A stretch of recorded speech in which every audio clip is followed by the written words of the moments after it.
கார்த்திக் தீபம் சீரியல் இன்னைக்கான எபிசோட்ல என்னெல்லாம் இன்ட்ரெஸ்டிங்காக நடக்க போகுதுன்னு ஒரு ஷார்ட் ரிவ்யூ பார்க்கலாம் வாங்க. அபிராமி ஐஸ்வர்யா கிட்ட எவ்வளோ தைரியம் தான் நீ சொத்தை பிரிச்சு கொடுக்க சொல்லி கேட்பா. என் உயிரே போனாலும் இந்த சொத்தை நான் பிரிக்க மாட்டேன். என்னை பொறுத்த வரைக்கும் இந்த சொத்தை பிரிக்கிறதும் ஒன்று தான், இந்த குடும்பத்தை பிரிக்கிறதும் ஒன்று தான். இன்னொரு முறை இதை பற்றி நீ பேசவே கூடாது அப்படின்னு ரொம்ப கோவப்பட ஐஸ்வர்யா அங்கேருந்து போயிடுறாங்க.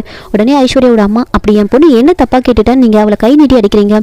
வாயு வைரமாக இருக்கிற பொண்ணு வந்து கை நீட்டி அடிச்சிருக்கீங்களே, நானும் என் பொண்ணு அடிச்சது கிடையாது அப்படின்னு சொன்ன உடனே கார்த்திகோட அப்பா, இங்கே பாருங்க, உங்கள் பொண்ணு நீங்கள் அடிச்சு வளர்க்காதது உங்களோட தப்பு.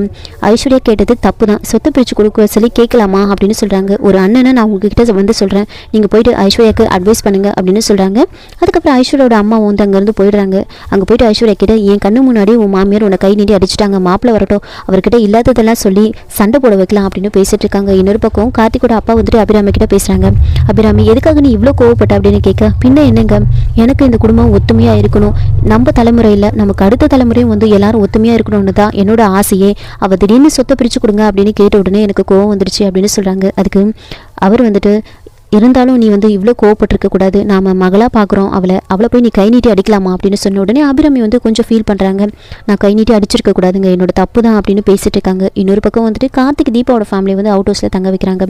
உங்களுக்கு என்ன வேணும்னாலும் என்கிட்ட கேளுங்க அப்படின்னு சொல்லிட்டு அங்கேருந்து போக, அப்போது தீபாவோட அப்பா வந்துட்டு கார்த்திக் பற்றி ரொம்ப பெருமையாக பேசுகிறாங்க.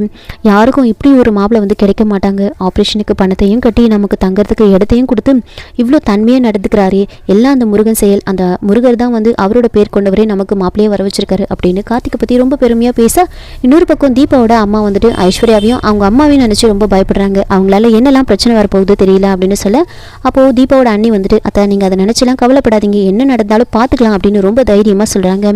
இன்னொரு பக்கம் கார்த்திகோட அம்மாவும் அப்பாவும் வந்து அருண் எப்போ வருவார் அப்படின்னு வெயிட் பண்ணிட்டு இருக்காங்க. அருண் வந்த உடனே எல்லா விஷயத்தையும் வந்து அருண் கிட்ட வந்து சொல்கிறாங்க. அதை கேட்டு அருண் வந்துட்டு, எதுக்காக தீபாவோட ஃபேமிலியை வந்து நீங்கள் அவுட் ஹவுஸில் தங்க வச்சிங்க, அவங்க நம்ம குடும்பத்தில் ஒருத்தவங்க, அவங்கள இந்த வீட்டில் தங்க வைக்காம எதுக்காக நீங்கள் அங்கே தங்க வச்சிருக்கீங்க அப்படின்னு கேட்க, அப்போ அபிராமி வந்துட்டு, அவங்க இங்கே தங்குறதுல ஐஸ்வர்யாவுக்கு வந்து இஷ்டம் கிடையாது, ஐஸ்வர்யாவுக்கும் அவங்க அம்மாவுக்கும் சுத்தமாக பிடிக்கல அப்படின்னு சொல்கிறாங்க. அது கேட்டு அருண் வந்து கொஞ்சம் டென்ஷன் ஆகுறாங்க. அதுக்கப்புறமா அபிராமி ஐஸ்வர்யாவை அடித்த விஷயத்தை வந்து சொல்கிறாங்க.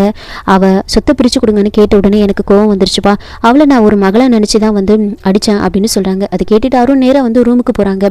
ரூமுக்கு போன உடனே வந்து ஐஸ்வர்யோட அம்மா எதையோ சொல்லி அருண் கிட்ட வந்து கோவப்படுத்தலான்னு பார்க்குறாங்க. ஆனால் அருண் வந்துட்டு கோவப்படாமல், அத்தை இங்கே பாருங்கள், நான் ஐஸ்வர்யா கிட்ட பேசணும் அப்படின்னு சொல்லிட்டு ஐஸ்வர்யா கிட்ட பேசுகிறாங்க. அம்மா உன்னை அடித்த விஷயத்த என்கிட்ட சொன்னாங்க, அவங்க மகளாக நினச்சி தான் உன்னை அடிச்சிருக்காங்க, அதுக்காக என்கிட்ட மன்னிப்பும் கேட்டுட்டாங்க, நீ உங்கள் அம்மா அடிச்சதான் நினச்சி வந்து அதை மறந்துடு அப்படின்னு சொல்லிட்டு போகிறாங்க. இதெல்லாம் கேட்டு ஐஸ்வர்யா ஒரு பக்கம் டென்ஷன் ஆகிட்டு இருக்காங்க. அதுக்கப்புறமா அபிராமி நடந்த விஷயத்தையும் நினச்சி ரொம்ப ஃபீல் பண்ணிட்டு இருப்பாங்க. இப்போ கார்த்திக் அபிராமி கிட்ட போய் பேசுகிறாங்க. இப்போ அபிராமி வந்துட்டு கார்த்திகிட்ட வந்து சொல்கிறாங்க, என்ன நடந்தாலும் சரி இந்த சொத்து பிரியக்கூடாது, இந்த குடும்பம் பிரியக்கூடாது, அதை நீ தான்ப்பா பார்த்துக்கணும் அப்படின்னு சொல்ல, அப்போ கார்த்திக் வந்துட்டு, அவங்க என் மேலே இருக்கிற கோவத்தை வந்து தீபா குடும்பத்து மேலே வந்து காமிக்கிறாங்கம்மா, நான் பார்த்துக்கிறேம்மா, நீங்கள் எதை நினச்சும் கவலைப்படாதீங்க அப்படின்னு அபிராமிக்கு வந்து தைரியம் சொல்கிறாங்க. இதோட இந்த எபிசோடை வந்து முடிச்சிருக்காங்க. என்னோட ரிவ்யூ பிடிச்சிருந்தா லைக் பண்ணுங்கள், மறக்காமல் சப்ஸ்கிரைப் பண்ணுங்கள். தேங்க்யூ.